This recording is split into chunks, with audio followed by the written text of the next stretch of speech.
Right, ready. Shit, where's my phone? Mate, To you, this might seem funny, and it is quite funny. But to me, it's also a growing concern, because dementia runs in my family.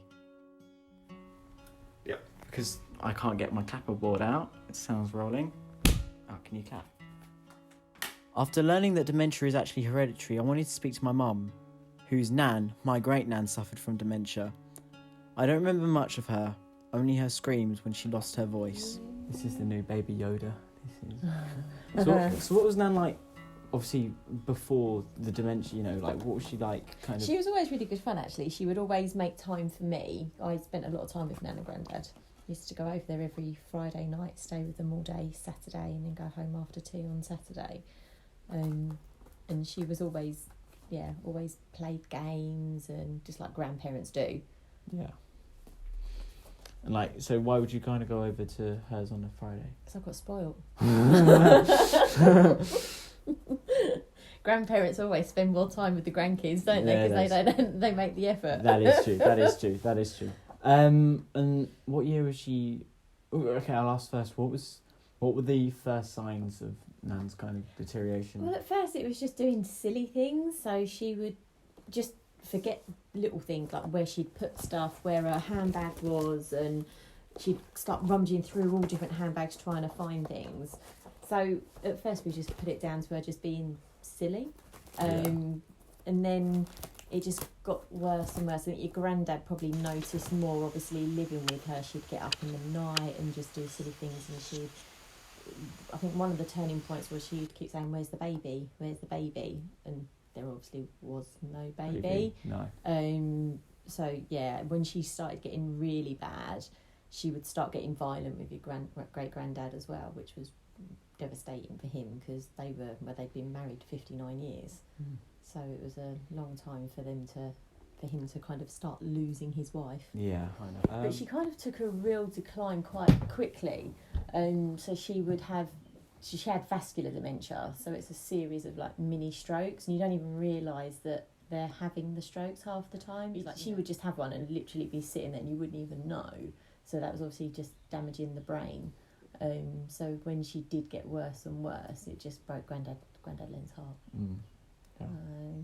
And then he finally had to give in because she would be up all night just wandering around. So he was then exhausted, and then she'd start forgetting who he was and think there was a strange man in the house, and it wasn't. It was your granddad.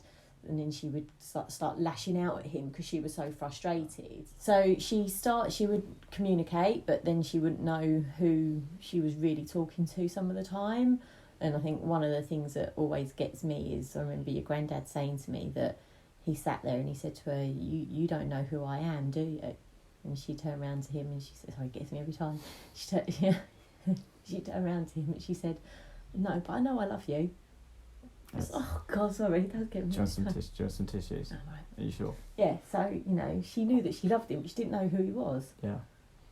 Do you get the kind of scared of that you know, because me and we're in the direct hereditary. Yeah, of course. Yeah, it's always in the back of your mind, and I get scared that your nan's going to get it. Yeah, but then you might have that problem with me when I'm older. Yeah.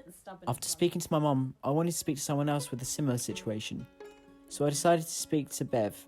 She was the leader of a charity that I used to volunteer at a couple of years ago that focused on the family members and carers of people with dementia. Me and Ollie decided to go to their Friday lunch club where they give out lunch to the members.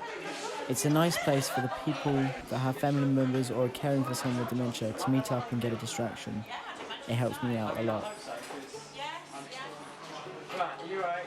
Are you all good now? Yeah? Busy. Look at me, all fans.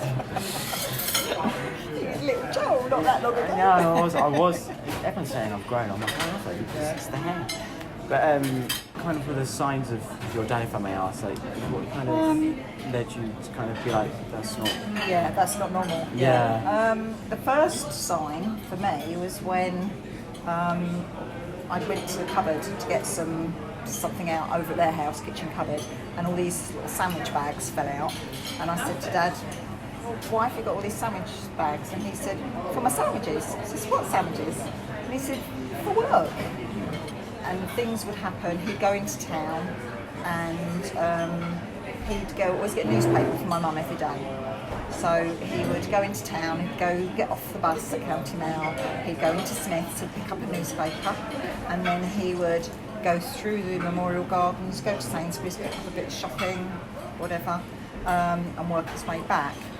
Then he started coming home with 3 or 4 newspapers, where he'd get off the bus at County Mail, go into Smith's, pick up a newspaper, get to Sainsbury's, think, oh, I didn't get a newspaper, buy another newspaper, and then he'd go back up to County Mail, think, oh, didn't get a newspaper, go back into Smith's, get another newspaper. He'd get off the bus at local shops and then pick up another newspaper sometimes. So, Mum was saying, Dad's acting weird. And that was kind of the sort of first signs. And so we got him tested, as they say. And it is a disease. Yeah. So it's okay to say it's a disease.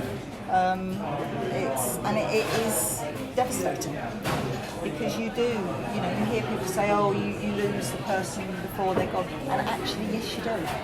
It is really, really hard because slowly but surely, as you'll know from your experience, that person forgets who you are.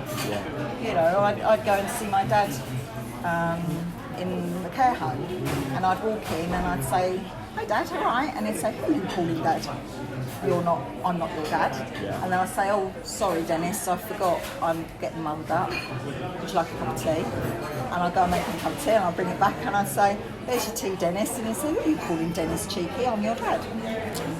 In the space of the time that it's taken me to make him a cup of tea, it's just, So you do have to look on it that way. You have to try and find the silver lining. You really do.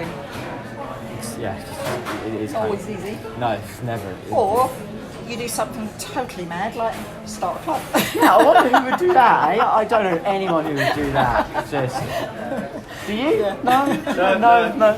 I'm going to ask some more hard-hitting question. It was this is kind of the theme of the documentary. It's more about, do you kind of worry almost that you're at risk of getting All the time. because it's hereditary, All the time. All the time. Well, my mum was diagnosed just after we lost my dad. Oh, no, I didn't No, know mum's now got Alzheimer's. Oh. So, that's even more. Yeah. Literally, I sit there and I say to Murray, sucks to be you. Jesus! Well, what else do I do? You've got to laugh. I'm not gonna sort of. So, yeah, there are days, and when it really does. Talking about all the symptoms does make me worry because I've noticed them in my own life, about myself.